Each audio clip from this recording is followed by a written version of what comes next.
অন্ধকার আফ্রিকার বুকে এক আলোর মশাল জ্বলে উঠেছে। এই মশালের নাম ক্যাপ্টেন ইব্রাহিম ট্রাওরে। মাত্র ৩৭ বছর বয়সী বুরকিনা ফাসোর এই সেনা কর্মকর্তা বর্তমানে পশ্চিমাদের ভয় আর আফ্রিকার আশা। ফ্রান্স ও আমেরিকার মতো পারশক্তির বুকে কাঁপন ধরানো এই তরুণ নেতা কেবল নিজ দেশ বুরকিনা ফাসোর ভাগ্যই নয়, পাল্টে দিচ্ছেন গোটা আফ্রিকার রাজনৈতিক মানচিত্র। এই ভিডিওতে আমরা জানব কেন ট্রাওরেকে নিয়ে এত ভয় পশ্চিমাদের, কেন তাকে ভাবা হচ্ছে আফ্রিকার মুক্তির প্রতীক। এসব প্রশ্নের উত্তর জানতে পুরো ভিডিওটি দেখার অনুরোধ থাকবে। ইব্রাহিম ট্রাওরে জন্মগ্রহণ করেন ১৯৮৮ সালে। বুরকিনা ফাসোর মৌহন প্রদেশের বন্দুকুই এলাকার কেরা গ্রামে তার জন্ম। ছাত্রজীবনে ট্রাওরে ছিলেন একজন উচ্চ মেধাসম্পন্ন ছাত্র। ওয়াগাডুগু বিশ্ববিদ্যালয়ে ভূতত্ত্ব নিয়ে পড়াশোনা করেন। পরবর্তীতে তিনি ২০০৯ সালে সেনাবাহিনীতে যোগ দেন। দুর্নীতি, অকার্যকর সরকার এবং জঙ্গি হামলায় ক্ষতবিক্ষত বুরকিনা ফাসো যখন অচল, তখন ২০২২ সালে ট্রাওরে ও তার সহকর্মীরা এক রক্তপাতহীন সামরিক অভ্যুত্থান ঘটান। দেশের সাধারণ মানুষ আনন্দিত চিত্তে ট্রাওরেকে স্বাগত জানায়।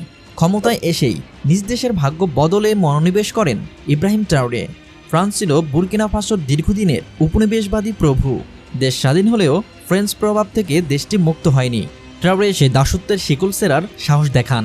তিনি ফ্রেঞ্চ সেনাবাহিনীকে দেশ থেকে বের করে দেন। এছাড়া বুরকিনা ফাসোর খনিজ সম্পদ জাতীয়করণ করেন। স্বর্ণ, তেল ও ইউরেনিয়ামের মালিকানা জনগণের হাতে ফিরিয়ে দেন।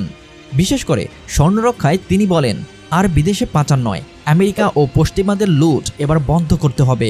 ট্রাওরে পরবর্তী যুগে বুরকিনা ফাসোর বিলিয়ন ডলারের স্বর্ণ রপ্তানি থেকে সাধারণ মানুষ সামান্যই পেত। বেশিরভাগ মুনাফা যেত বিদেশি কর্পোরেশনদের পকেটে। ক্যাপ্টেন ট্রাওরের এসব পদক্ষেপে অস্বস্তিতে পড়ে গেছে যুক্তরাষ্ট্র। ক্ষুদ্র বুরকিনা ফাসোর হুঙ্কারে যুক্তরাষ্ট্রের আফ্রিকান কমান্ডের প্রধান জেনারেল মাইকেল ল্যাংলি অভিযোগ করেছেন, ক্যাপ্টেন ট্রাওরে নাকি দেশের স্বর্ণ সম্পদ নিজের নিরাপত্তার জন্য ব্যবহার করছেন। ফ্রান্সের প্রেসিডেন্ট ইমানুয়েল ম্যাক্রো ট্রাওরেকে আত্মঘোষিত প্যান আফ্রিকানপন্থী এবং নব উপনিবেশিকদের বিরল জোটের সদস্য বলে সমালোচনা করেন। সাবেক ব্রিটিশ এমপি জর্জ গ্যালাওয়ে সাবধান করে দিয়েছেন, ফ্রান্স ও যুক্তরাষ্ট্র তাকে হত্যার ষড়যন্ত্র করছে। কিন্তু বুরকিনা ফাসোর জনগণ তাদের ক্যাপ্টেনকে ভালোবাসে। ওয়াগাদুগুর বাসিন্দা বলেছেন, মানুষ তাকে ভালোবাসে। তিনি ফ্রান্স থেকে স্বাধীনতা এবং নিজেদের নিয়ন্ত্রণ নিয়ে কথা বলেন। মানুষ এটা শুনতে পছন্দ করে। এদিকে পশ্চিমাদের ট্রাওরে বিরোধীর মধ্যে রাশিয়া এগিয়ে এসেছে বুরকিনা ফাসোর বন্ধু হতে। রাশিয়ার প্যারামিলিটারি সংস্থা ওয়াগনার গ্রুপ, যা আগে মালি ও সেন্ট্রাল আফ্রিকান রিপাবলিকে সক্রিয় ছিল, এখন তারা ট্রাওরের পাশে।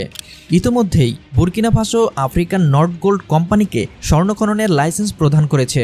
তবে ট্রাওরের নেতৃত্বাধীন সরকার বাম ঘরানার অর্থনৈতিক নীতি অনুসরণ করছে। ফলে তারা নিয়ম করেছে, কোনো বিদেশি প্রতিষ্ঠান বুরকিনা ফাসোতে খনি খনন করতে চাইলে তাদের সরকারকে ১৫% অংশীদারিত্ব দিতে হবে। শুধু তাই নয়, এসব কোম্পানিকে বাধ্য করতে হবে স্থানীয়দের প্রযুক্তি ও দক্ষতা শেখাতে, যেন ভবিষ্যতে দেশের মানুষ নিজেরাই এসব খাতের নিয়ন্ত্রণ নিতে পারে। ট্রাওরে রাশিয়ানমুখী পররাষ্ট্র নীতিতে পশ্চিমা ব্লকের কপালে ভাঁজ পড়েছে, কারণ আফ্রিকার খনিজ সম্পদের নিয়ন্ত্রণ হারানোর ভয় তাদের জন্য বিশাল আর্থিক ক্ষতির বার্তা। এছাড়া ক্যাপ্টেন ট্রাওরে শুধু বুরকিনা ফাসোতেই নয়, পুরো আফ্রিকাতেই দারুণ জনপ্রিয়। ২০২৩ সালে রাশিয়া আফ্রিকা শীর্ষ সম্মেলনে যখন ট্রাওরে বলেন, উপনিবেশবাদীরা দড়ি টানলে আমরা যেন পুতুলের মতো না নাচি, তখন পুরো হলরুম থমকে গিয়েছিল। এই জ্বালাময়ী বক্তব্য দ্রুত ছড়িয়ে পড়ে রুশ মিডিয়ায়, আর সেখান থেকে জন্ম নেয় এক নতুন pan African icon Ibrahim Traore. এই ট্রাওরে ম্যাজিক শুধু সর্ব আফ্রিকানবাদেই নয়, বুরকিনা ফাসোর অর্থনৈতিক উন্নয়নেও কাজ করছে। বিশ্বব্যাংক জানিয়েছে ২০২৪-এ মূল্যস্ফীতি বাড়লেও চরম দারিদ্র্য ২% কমেছে, যা ট্রাওরের ইতিবাচক শাসনের ইঙ্গিত দেয়। এর পিছনে কৃষি ও সেবা খাতে জোরালো প্রবৃদ্ধি বড় ভূমিকা রেখেছে। এদিকে ক্যাপ্টেন ট্রাওরের কারিশমা ছড়িয়ে পড়েছে সামাজিক যোগাযোগ মাধ্যমে। লাল বকলে গাঢ় চোখে চেয়ে থাকা, বলিষ্ঠ বক্তৃতা, সবকিছু মিলিয়ে তাকে নিয়ে তৈরি হয়েছে এক প্রকার কাল্ট। এমনকি আমেরিকান R&B গায়ক আর কেলিকে সোশ্যাল মিডিয়ায় দরদভরা কণ্ঠে গান গাইতে দেখা যাচ্ছে, ঈশ্বর ইব্রাহিম ট্রাওরেকে রক্ষা করুন। গানের সঙ্গে ভিডিওতে দেখা যাচ্ছে বুরকিনা ফাসোর সামরিক নেতা ট্রাওরে যুদ্ধের ময়দানে সৈন্যদের নেতৃত্ব দিচ্ছেন এবং তাকে ঘিরে উৎসাহী জনতার ঢল।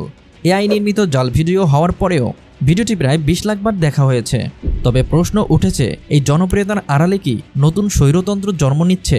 সমালোচকরা বলছেন, ট্রাওরের সরকার বিরোধী দমন করছে, কিছু সাংবাদিক নিখোঁজ হয়েছে, কিছু এনজিও বন্ধ করে দেওয়া হয়েছে।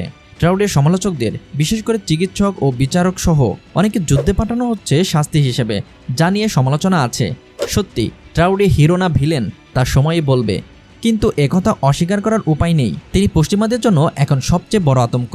ক্যাপ্টেন ইব্রাহিম ট্রাউরি শুধু একজন নেতা নন, তিনি একটি প্রতীকে পরিণত হয়েছে। ট্রাউরি একটি হুঙ্কারের নাম, যা আফ্রিকার শোষণ শাসনের বিরুদ্ধে দাঁড়িয়েছে। তার বিরুদ্ধে ষড়যন্ত্র এবং অপপ্রচার সবই শুরু হয়েছে, কিন্তু প্রশ্ন হলো এই তরুণ আগুনকে দমন করা কি এতই সহজ? বুর্কিনা ফাসোর জনগণ বলছে কখনোই না। ট্রাউরে তার দেশের ভাগ্য অবশ্যই পরিবর্তন করবে।